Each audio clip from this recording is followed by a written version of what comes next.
do it. William Todd. Live. Live. So talk to me about how you got started on all of this. Mentoring in general. Actually, when I got started, I don't think mentoring was part of the vocabulary. It was coaching. So I had an opportunity to be asked questions from an audience member in Atlanta, Georgia. This is probably going back into the mid 90s. And they asked, how do you hire a coach? Because I was, telling them that accountability is a very big part of personal growth. So you want somebody to coach you along the way. And at the back of the room in a silhouette was Bob Proctor, and he was the next speaker. And there was about 4,500, 5,000 of us in the auditorium. And I said, well, you just asked the question. That Bob Proctor's at the back of the room. So you just go, hey, Bob, will you coach me? And you could have heard a pin drop in the entire room. Everybody was just waiting for the response, and he wasn't giving one. And about several seconds later, he said, I'll coach you on one condition, William, that you let everybody in this audience listen on a weekly basis to that coaching over the phone. And the first thing that went through my mind was, A, how am I going to pay for this? Even though I had money, I still was questioning how I was going to pay for it. And B, what was he going to do to me in front of all these people? What was he going to say? What was he going to ask? And how was I going to fudge my way around the questions? And that's when it began. So it was called the Proctor Todd Call, and it lasted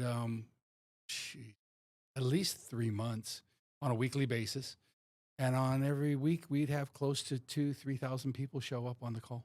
Oh my gosh. Yeah, and it was full display. There was no hiding anything. No sugarcoating. No. Even when he called me out in front of everybody. But that's kind of what you want, right? That's certainly not what I wanted. That's what I Oh, wanted for somebody really? else, but not for myself.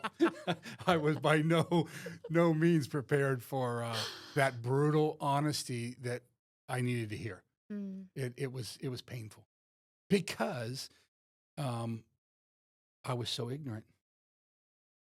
Not a bad word, just unaware. Right. And he brought it out. He brought it to the surface, and I fought and fought and fought through it. As a matter of fact, the first lesson that he gave me was what we call repetition. Take this article, read it 10 times a day for 30 straight days consecutively. If you miss a day, you start over. Mm. And that exercise, after trying to BS my way through it, took 6 months. Because you were unfamiliar with repetition. It's just easier to lie, make an excuse. As a matter of fact, I did on one of the calls. I said, yeah, no, it's going great. The readings are going great. He goes, are they? I said, yeah. They're going great. And he goes, you're lying. So what do you mean I'm lying? He goes, because I know. The mentor always knows. Or in that time, it was the coach always knows. I said, knows what? And he says, the words coming out of your mouth tell me that you're not reading. I said, well, what am I saying? He goes, no, it's not what you're saying. It's how you're saying it. You're not doing the lesson. Oh.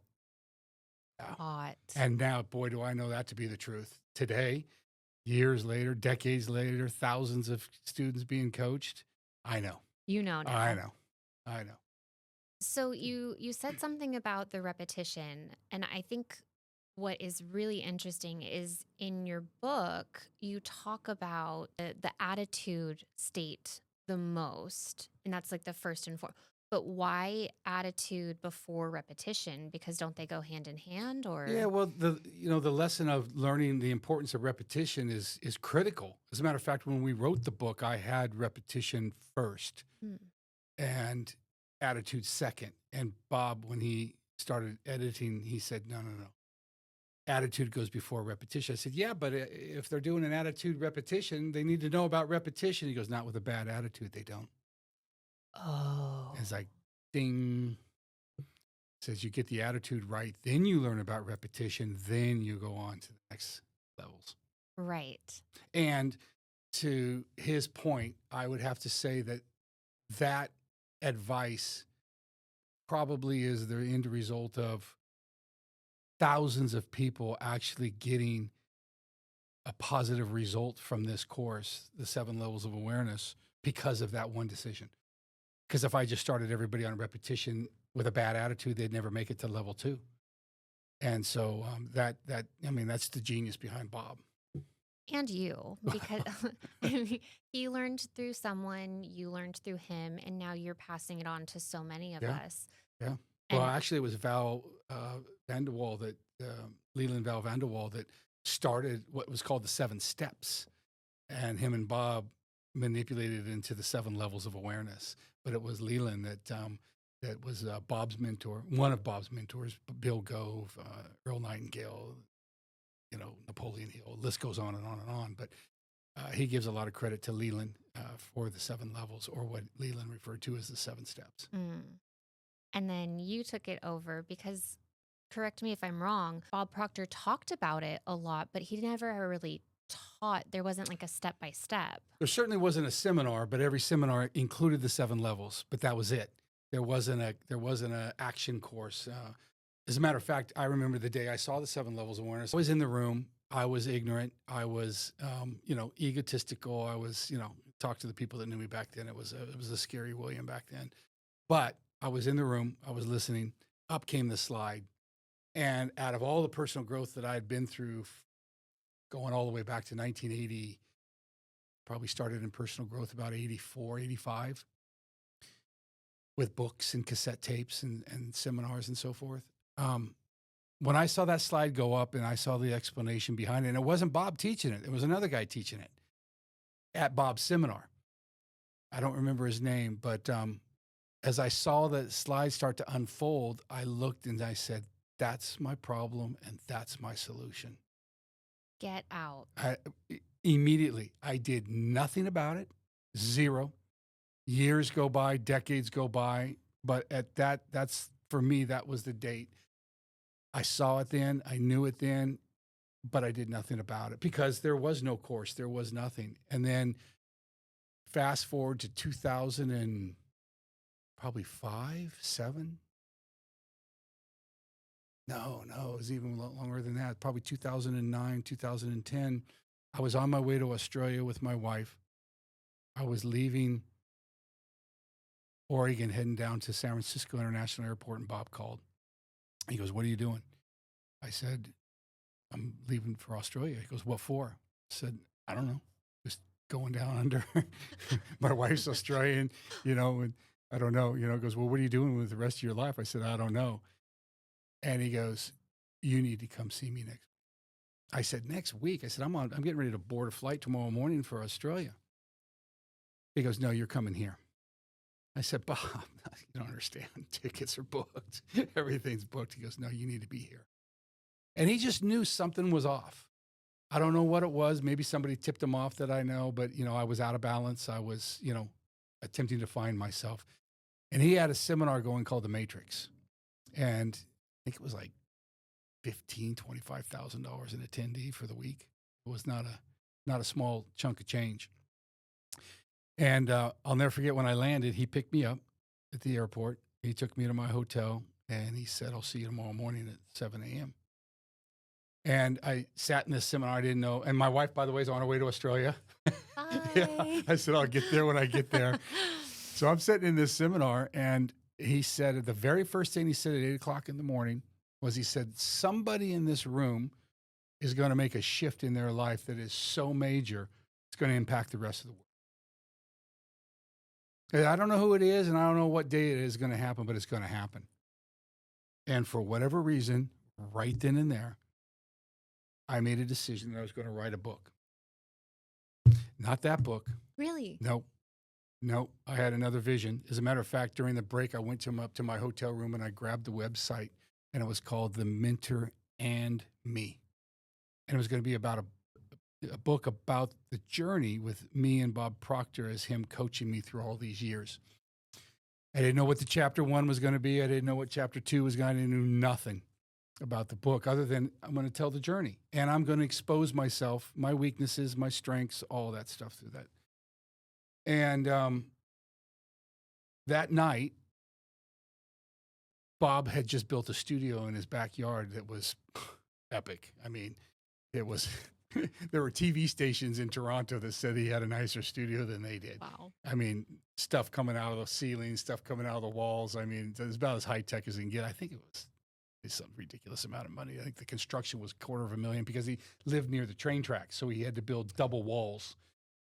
So this thing was just Soundproof. enormous. It was soundproof. But in the car on the way to the house, he said to me, "What'd you think of day one?" I said, "Yeah." I said, "You remember how you started out and said that someone was going to make a decision that was going to change the course of a lot of people's lives?" I said, "I made the decision." He goes, "I'll never forget it." He just looked over at me like with this disgusted stare, like, "Did you now?"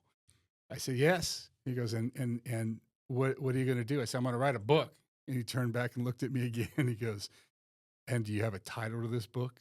I said, "Yeah, it's called The Mentor and Me. It's a journey about you and me." How cool is that? He didn't say a word. He didn't say, "Good job, proud of you." He said nothing. He just like grunted. And so we did the tour and we had dinner and he took me back to my hotel and that was it. Next morning, 8 a.m., seminar starts and Bob starts off with, "Remember I told everybody in here that someone was going to make a decision that was going to change the course of people's lives?" He goes, "Well, somebody in here made that decision. They're going to write a book." And I'm like, "Somebody else is writing a book?" And I'm looking around the room. There's about 400 people in the room. And I'm like, "I wonder who else is writing a book." And he goes, "Check this out." And on the big screen, he had both sides of the stage, had a big screen. And up comes this exact picture. Get out. And the first thing that I said was, "Oh my God, he got the name." I said, "Oh my God, how do I tell him he got the name wrong?" And I'm freaking out because I haven't secured the .com. I'm just going out of my mind. I start sweating all this, and he goes, "And the chapters are going to be based on the 7 levels of awareness." Uh, I'm like, "Oh my God, how did he know that I was into the 7 levels? I never told him that from decades ago." I have chills. That's Right? crazy. And then I don't know what happened, but I just lost consciousness. And what seemed like 5 minutes, I felt this hand on my shoulder and it was him behind me. And I'm like, he was just talking. But I'm going off into these realms of how am I going to get out of here and get this .com and all this other stuff. And he set down a blue piece of paper. I still have the piece of paper. Because he used this London journal, these really nice, I can't remember the name of them, but they're, really nice journaling paper. And when I saw the blue paper, it was folded in thirds. And he just sat it down in front of me and he walked away, kept talking. And I unfolded the piece of paper and he said, "You got the title wrong." He said, "The purpose of the mentor in me is to bring out the mentor in you." Whoa. And then right down below it said, "And I got the website." Of course you did. Right. So I'm sitting there going, "Oh God," and this sense of relief. And that was it. That started it and that ended it in as far as this is the journey for the rest of my life. I mean, the thing is that you're so vulnerable in your book, but then also, I mean, you talk about asking the questions. And then I was like, I was lucky enough to read the audiobook for it. And then I was like, oh man, I feel really connected to this William Todd guy. I feel like maybe I just ask him. Maybe I just ask. And you did. And you said yes. And I couldn't believe it that you even had the time to do that. And, the first level being attitude. I'm like, Yeah. okay, great. I have a great attitude. So I thought. Well, don't we all? Yeah, I call it fake it till you make it. absolutely. You wear this outer skin of, oh, she's smiling, she's bright, she's cheery, and she's self-destructing on the inside. Why? There's the question, why? Most people don't understand how they get to where they are when they look at their results in their life, physically, emotionally, financially, relationships.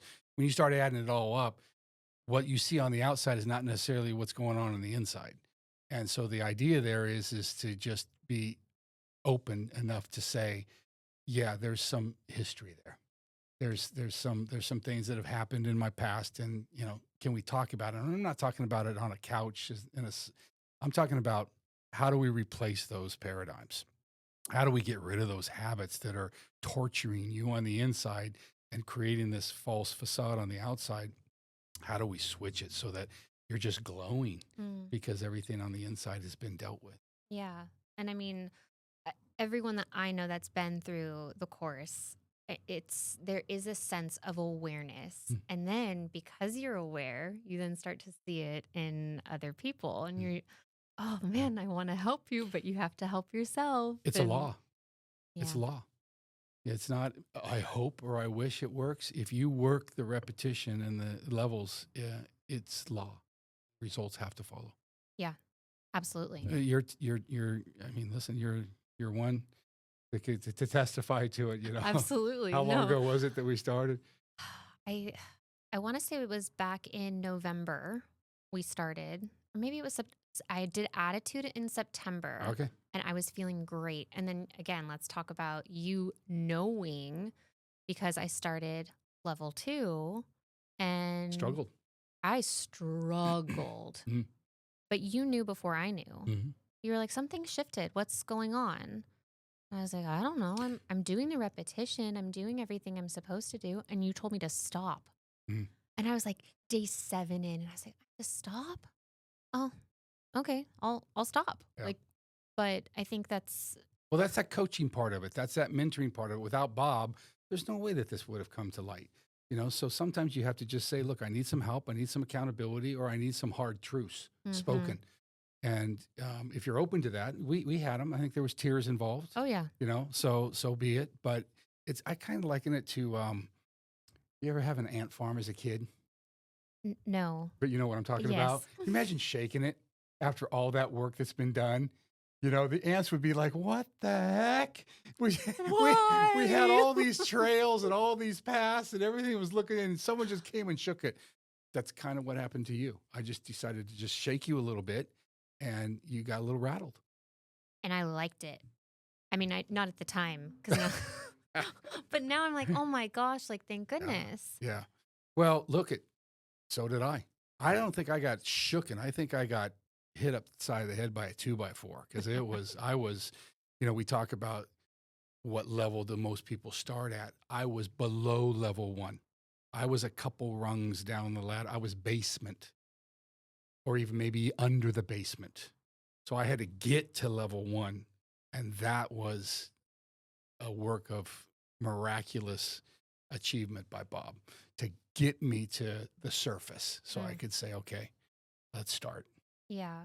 But I think also being hit with the 2x4 was the best thing that has happened to you because Listen, if it didn't happen, I was on a, as Bob would refer to it, on a, not a hamster wheel, but on a cycle of doom. mm, It was not good. Nothing was good. Nothing was good. Finances weren't good. Relationships weren't good. Health wasn't good. Spiritual, emotional. It was tough.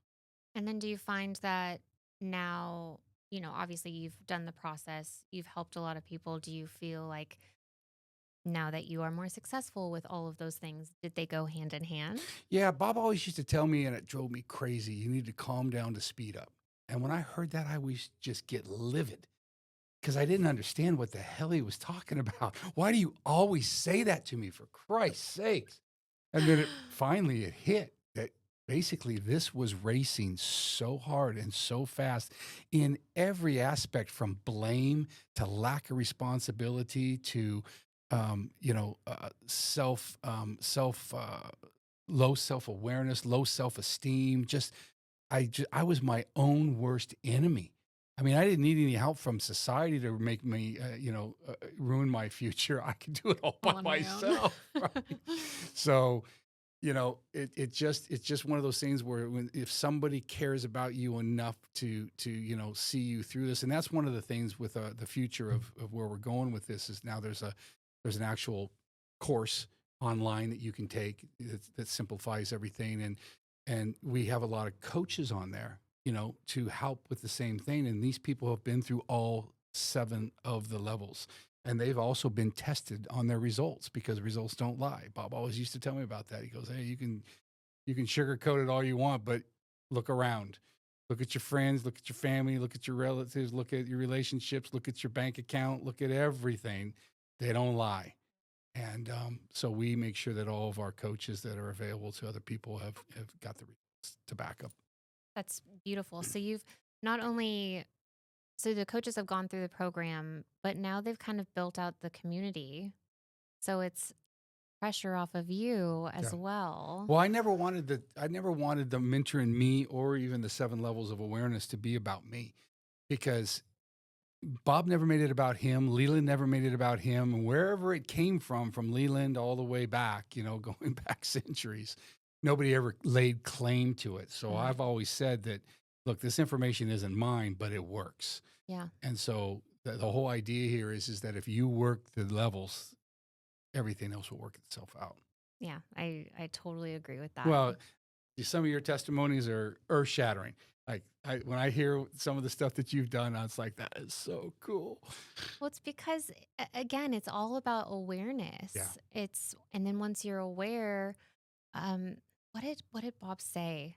That there's the people that want to do better and strive for greatness, but then you have to be aware of yourself first before you do it. Right, because you have the habits that are built in place that are, that were put there most likely by, somebody else, either a former spouse or a parent or a grandparent or a teacher or somebody in your past that planted a seed that germinated, and it wasn't a good seed. It was one of causing some destruction, internal destruction. Doesn't matter. It happened. Yeah. Question is can I replace it? And that's the work that you took on was, okay, I'm going to take care of me. Good example. I just got done. Won't get into the details of it, but I was coaching somebody and I just said there was a lot of responsibilities that they had a child, they had work, they had spouse, they had normal stuff, house payments and car payments and just life stuff. And I just said, look, based on what's just happened to you, unfortunately, all that stuff is going to have to be put on hold, because if we can't get you right, you're never going to get anything else right. And there was nothing but, yeah, but you don't know how busy I am. Yeah, but you don't know this. Yeah, but you don't know you. No, I know. I know exactly. But if you don't take stock in you, incorporate it, then everything else is going to suffer. And so we got to a point where it was like, okay, tell me what I got to do. And that's what Bob always used to tell me too. You do exactly what I tell you to do when I tell you to do it, or I'm out. I believe you said the same thing to me. So far, we're still here. Repetition. But you're so right. It's a beautiful thing once you do. And I think there's this stigma of, well, if I focus on myself, I'm selfish. Paradigm. Yep. Who planted that seed? Exactly. I remember Bob told me one time. He goes, I think it's in the book. We were in Germany or Italy. We were at an airport somewhere, and I had a laptop briefcase with a shoulder wrap, and I had a big laptop, and it was heavy, and I was constantly complaining about my pain in my shoulder, and he had a Toomey, same thing, that rolled, right? And he goes, why don't you just get yourself one of these? Yeah. But can't afford it. I can't justify a $1,500 Rolly briefcase, to me, right? So he goes, watch my briefcase. I'm going to go to the bathroom.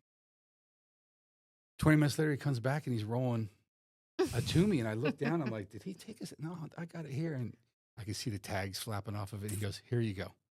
I said, Bob, I can't accept that. And he goes, oh my God, who programmed you? He goes, I was just looking for 2 words. Thank you. He goes, you are really a mess. Yeah. Oh.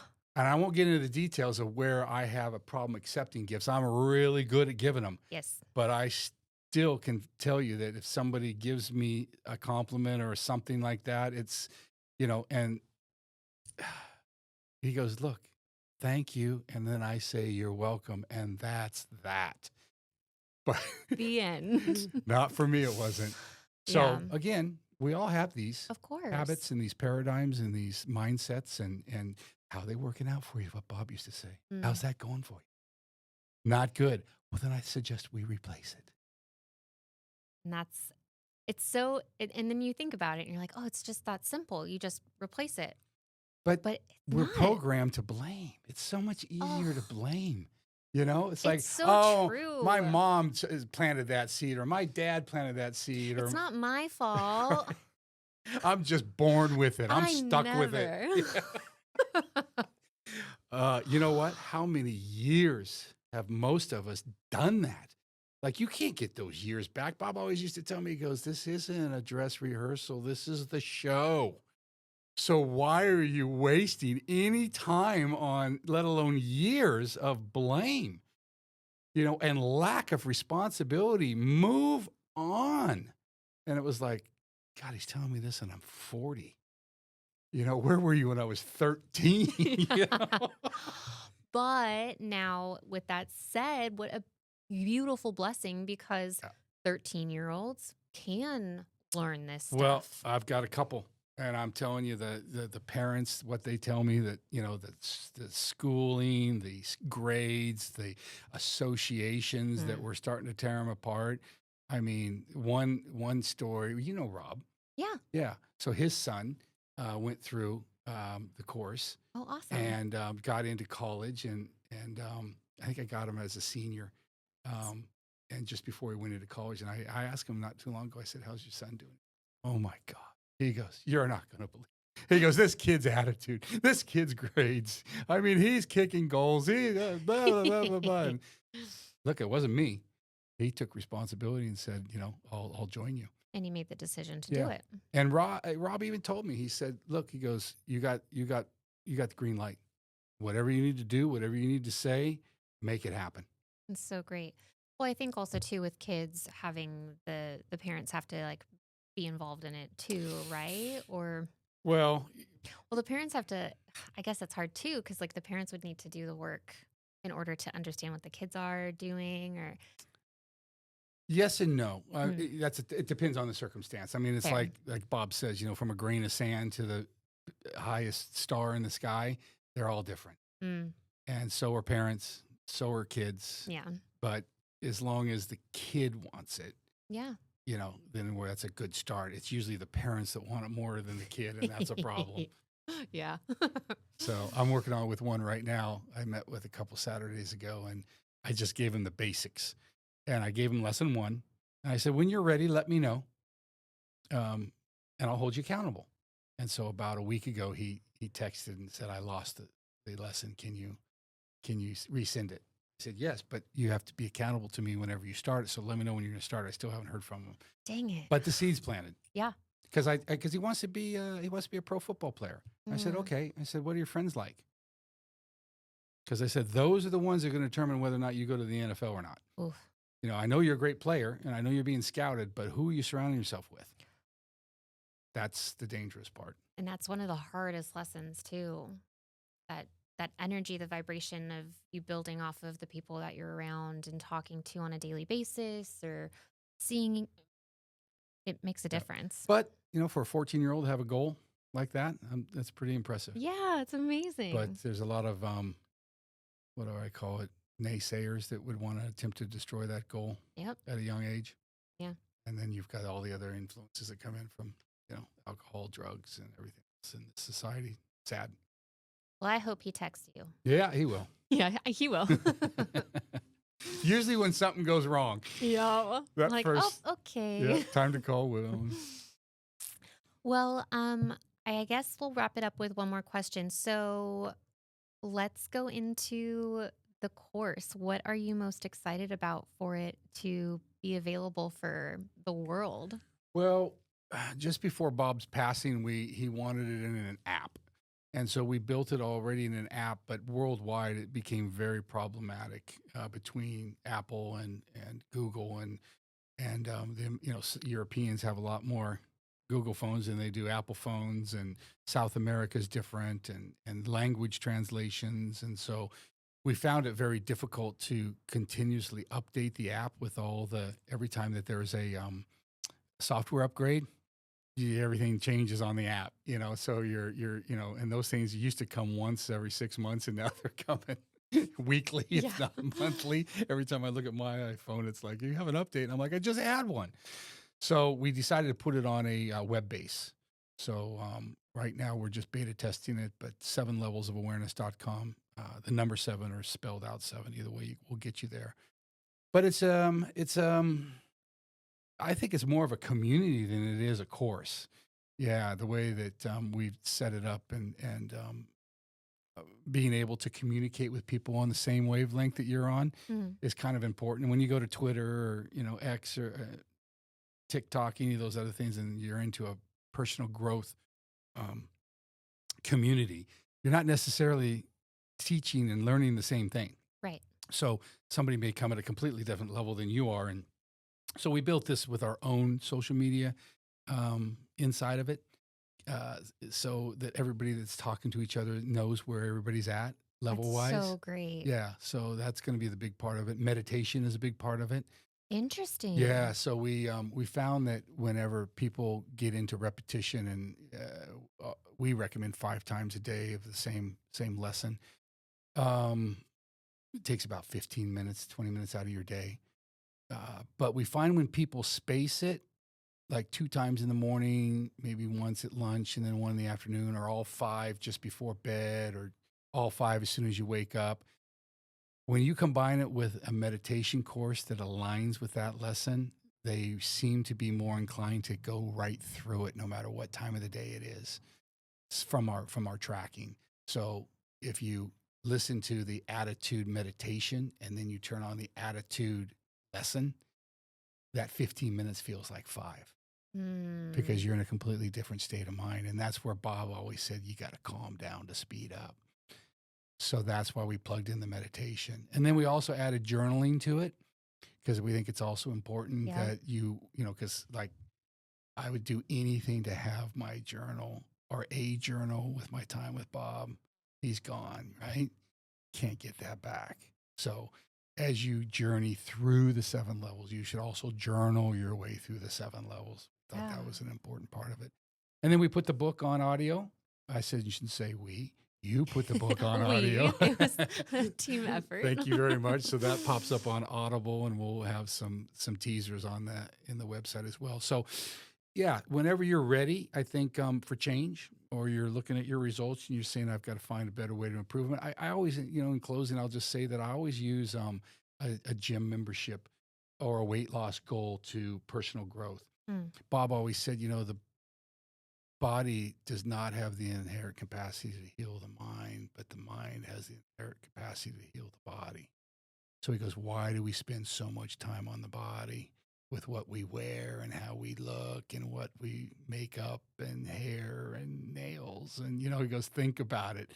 All that money spent on the outside, but it can't fix the inside. But if you reverse that for a short time, we're talking about 21 consecutive days, over 7 sessions, whether it's a year or 2 years, you decide to do that, or you do it rapid fire over 7 months. We're talking about a minimal cost. I think the cost of one lesson is less than lunch, right? And you get it, you got access to it forever. Oh, the gym membership. So, I have a personal trainer. I just decided at my age, I might as well get fit.